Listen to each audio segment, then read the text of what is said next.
Channel वरती आज आपण बघणार आहोत सोलकढी।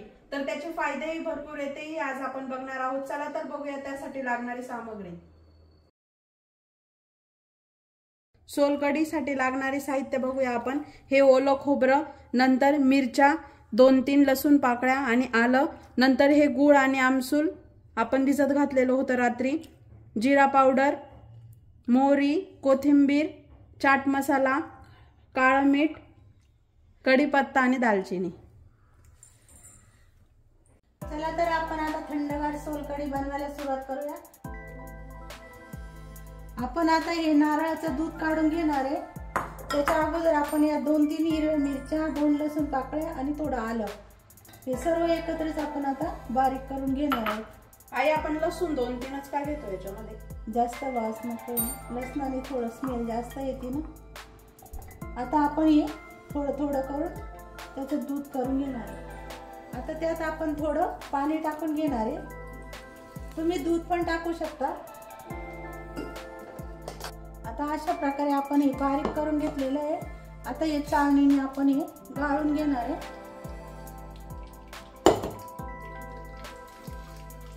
आपण आता एकदा बारीक करून घेतलेले, असं आपण 2-3 वेळा बारीक करून गाळून घेणार आहोत।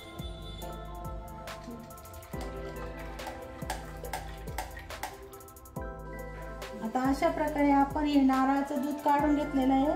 त्यात आता आपण हा आमसूल टाकणार आहे, तो पण आपण गाळून घेणार आहे।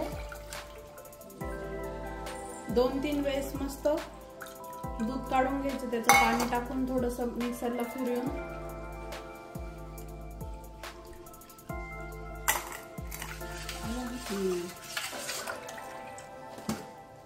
आता आपण हे थोडं मीठ टाकून घेणार आहे।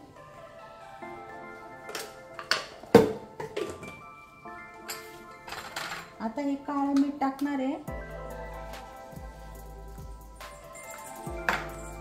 जिऱ्याची पावडर अर्धा चमचा आपण जिरा पावडर टाकणार आहे, चाट मसाला। आता आपण हे सर्व एकत्र करून परत गाळून घेणार आहे।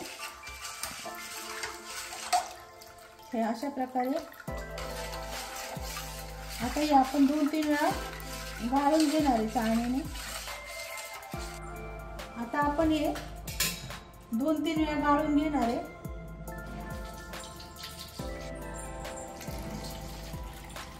तुम्ही नक्की रेसिपी ट्राय करून बघा, पित्तशामक असते, पाचक असते।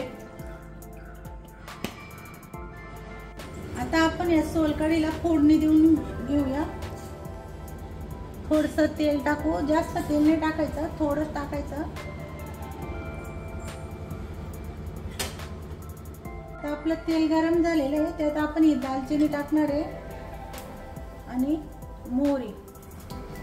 मोहरी जास्त जळून द्यायची नाही, पटकन टाकायची, नाही तर कडवट वास येतो।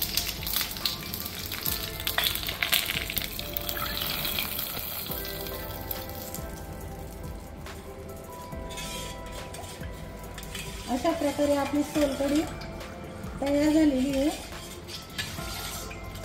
थंडगार होण्यासाठी तिला मस्त आपण आता फ्रीज मध्ये ठेवू।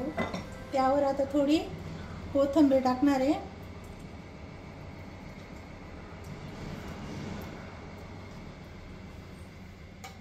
तर अशा प्रकारे मस्त आपली थंडगार सोलकढी ही तयार झाली आहे। तुम्ही नक्की ट्राय करून बघा आणि आम्हाला कमेंट मध्ये नक्की सांगा कशी झाली ते। आणि आमच्या चॅनलला लाईक, शेअर आणि सबस्क्राईब करायला विसरू नका। धन्यवाद।